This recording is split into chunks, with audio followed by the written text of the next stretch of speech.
fair nggak kalau misalnya kita nggak lolos pecah dia? Kalau output dan outcome nggak tercapai ya fair lah. Fair Kalau dulu. target. Iya. Ya Fair kalau untuk targetnya, dipecat, ya. iya targetnya target. Tapi lu juga tahu bahwa pelatih itu bukan tukang sulap. Gini, Butuh waktu. Iya kalau kenapa dia setujuin targetnya coach kalau Iya, gitu kan iya. professional agreement. Iya. Ilmu kepelatihan nggak make sense. Waktunya terlalu pendek. Gue nggak yakin target itu diberikan. Ya benar sih kata Bung Ferry, ya digantilah. Kaget ya, kenapa coach? Nggak berekspektasi Ferry bakal jawab begitu. Coba bayangin kalau ketika Bung Ferry jawab, ya nggak masuk akal lah. Masa karena 2 pertandingan Patrick dipecat, langsung besar kepala tuh, merasa dapat dukungan. Tapi ternyata jawabannya hari ini lain. Dan yang ngomong adalah Bung Ferry, orang pinter. Coba katain kardus tuh. Lagian logikanya Sales Panci yang nggak ada gajinya aja ditarget. Masa iya pelatih sepak bola yang gajinya miliaran nggak ditarget? Kalau alasannya adalah waktu yang mepet, waktu itu Pak Erik ketemu dengan Patrick udah pasti dijelasin semua. Indonesia saat ini sedang on the track menuju Piala Dunia.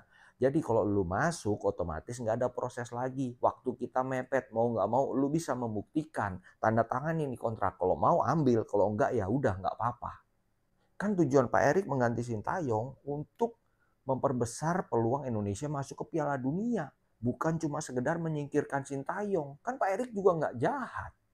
Dulu lu bilang nih ya, Sintayong kalau masuk ke Piala Dunia tetap harus diganti karena supaya menyesuaikan permainan dengan Eropa. Lah kalau yang bisa membawa Indonesia masuk ke Piala Dunia aja diganti, nah bagaimana dengan pelatih yang nggak bisa membawa Indonesia lolos ke Piala Dunia? Masa iya dipertahankan? Nah kalau nggak ada targetnya, ya terus ngapain Patrick didatengin? Masa iya Pak Erik ngomong begini, udah Patrick lu pokoknya ngelatih aja lah. Indonesia lu mau apain kayak lu nggak ada target. Pokoknya target lu cuma nyenengin pundit. Ya nggak mungkin. Yuk bisalah coach, sehat lagi yuk. Objektif lagi pendapatnya. Yuk. Malah kadang-kadang lebih masuk pendapatnya Bung Towel daripada lu jadinya nih. Yuk sehat lagi. Bisa, masih bisa. Semangat. Kalimat lucu, gue nggak yakin dia dikasih target. Nah itu dia tuh. Nih lihat nih ya. Ini ada pengemis di lampu merah nih, dia marah-marah. Karena apa? Nggak dikasih uang. Berarti apa? Target dia mengemis adalah untuk mendapatkan uang. Ketika dia nggak mendapatkan uang, berarti target itu meleset. Pengemis aja ada targetnya. Masa iya Pak Erick Thohir, sekelas Ketua Umum PSSI nggak ada targetnya? Itu cara pikirnya bagaimana? Aduh, padahal nih panutan gue dulu nih. Gue tiap hari nonton YouTube-nya dia karena analisanya tentang sepak bola oke. Tapi sekarang kenapa begini coach? Aduh, gue masih ingat banget tuh ketika dia kepengen Sintayong diganti. Dia bilang begini, kita masa iya mau pertaruhkan nih 4 tahun lagi nih. Kalau kita gagal ke Piala Dunia kali ini, kita harus tunggu 4 tahun lagi.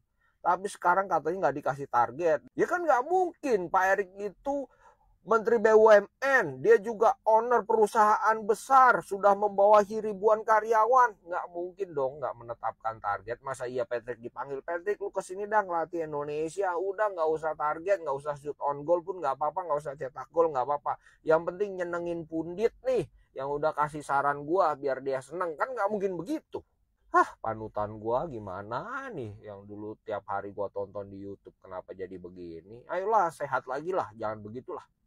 Yang realistis kan masih ada putaran 5. Nah, Itu lebih realistis. cuman Kalau bicara realistis ya lebih realistis lewat round 4 lah kalau Indonesia mau lolos Piala Dunia. Yang pertama round 4 lawan kita cuma Irak dan Arab. Kalau tembus round 5 nanti lawan kita adalah Bolivia.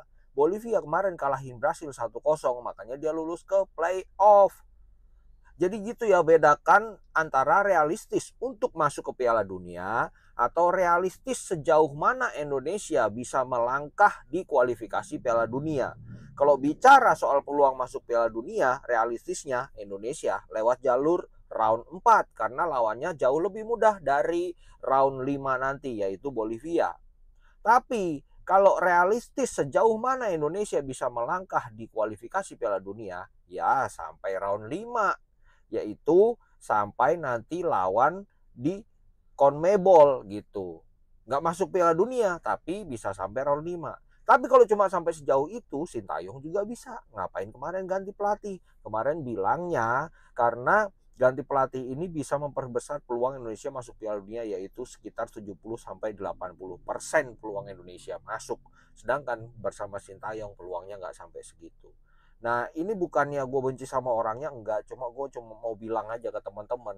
Ini Pandit udah banyak banget gak konsisten soal omongannya. Entah dia belain egonya sendiri dengan apa yang pernah dia ucapkan, dia belain siapa entah nggak tahu lah. Pokoknya yang jelas itu udah ya nggak asik lah didengar gitu loh. Sepertinya nggak objektif lagi gitu. Jadi ya begitulah. Tapi realitanya adalah 6 pertandingan 6 poin. Lu sisa 4 pertandingan lagi. Oke.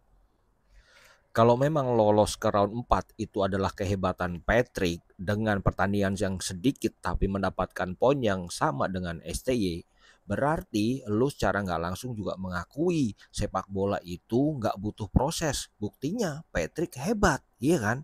Tapi yang terjadi adalah ketika Patrick dikritik, lu bilang Patrick butuh proses, waktunya terlalu pendek. Sintayong aja butuh 5 tahun. Tapi di lain kasus lagi, ketika Patrick dapat poin, lu bilang itu kehebatan dia. Itu bukan proses. Kita rakyat Indonesia mah nggak benci Patrick, kita mah nggak peduli. Yang penting lolos ke Piala Dunia, siapapun pelatihnya ya bodo amat. Patrick mau seumur hidup di sini, kalau bisa bawa Indonesia lolos ke Piala Dunia, bisa berbicara banyak di Piala Dunia ya nggak masalah. Mau seumur hidup, mau lu bawa pulang, lu kelonin waktu tidur juga nggak ada urusan. Cuma kalau ngomong tuh yang konsisten gitu. Kalau memang sepak bola butuh proses, ya harus diakui.